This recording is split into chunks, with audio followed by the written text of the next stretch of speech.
We're from EO Boston, and you're watching EOtv.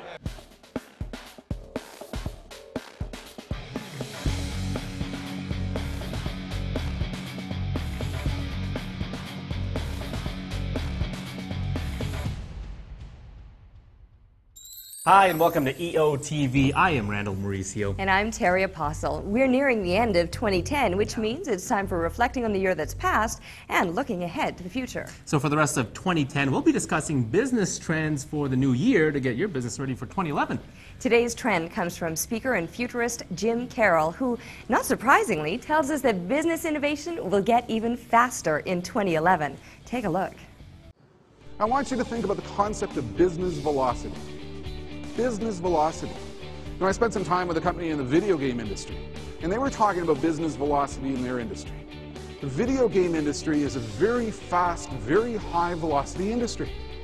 You know, the fellow was indicating when a typical video game comes out, some 45 to 70% of the total profit made in that video game occurs in the first 4 to 5 days of sale.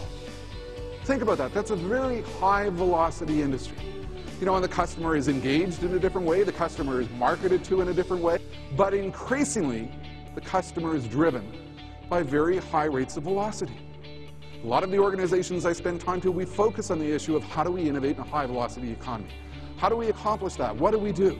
How do we transition quickly in terms of what we're producing, in terms of what we're marketing, in terms of what we're taking to the customer? This is different in terms of what we could do 10 years ago. 10 years ago, we were slow, we were ponderous, we didn't respond quickly to a change in economic circumstances. What we need to do now was the focus of their conversation. What we need to do now is we need to make sure, you know, that we're changing our branding, we're changing our marketing, we're coming out with new products which are going to appeal to the likely reality that consumers are going to spend more time at home. So they will be spending more time at home and spending less time perhaps in restaurants. We're going to reformulate our message. We're going to reformulate our brand. We're going to come out with new products which are comfort-driven, because during a recessionary time, people are seeking comfort. The reality going forward, at this point in time, it isn't necessarily the big organizations who will own and win and control the future.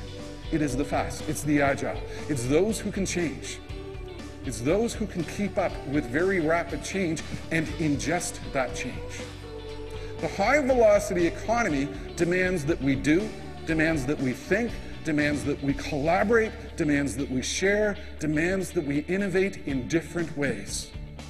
It demands that we look at the future and constantly ask ourselves, given the rapid rate of change which is coming at us, how do we ingest that future? So the big question for you, how do innovators stay out in front? How do you stay ahead of very fast-paced change?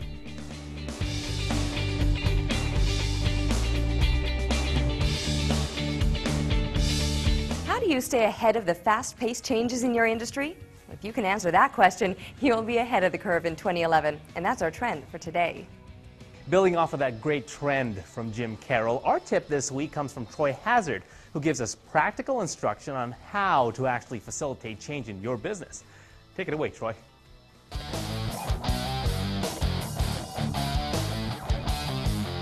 That is your tip for the week. G'day, I'm Troy Hazard, and here's your tip of the week.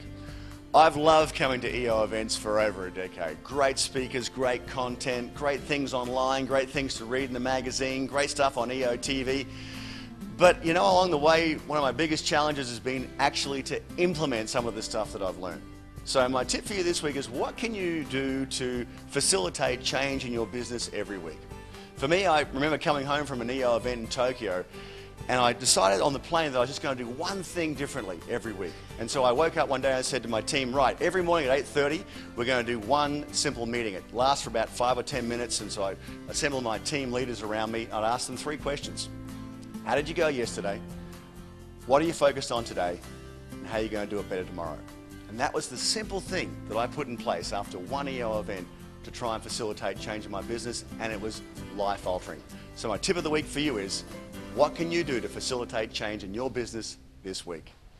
Well, thanks for that tip, Troy. And we'll be back with a new EOtv in 2 weeks, where we'll continue looking at business trends for 2011. And before we go, I thought I'd give you something to ponder on. Until next time, success is not a noun, it's a verb. It isn't something you get, it's something you become. Very fitting, Randall. Thanks for that, and thank you for watching. We'll see you next time. See ya.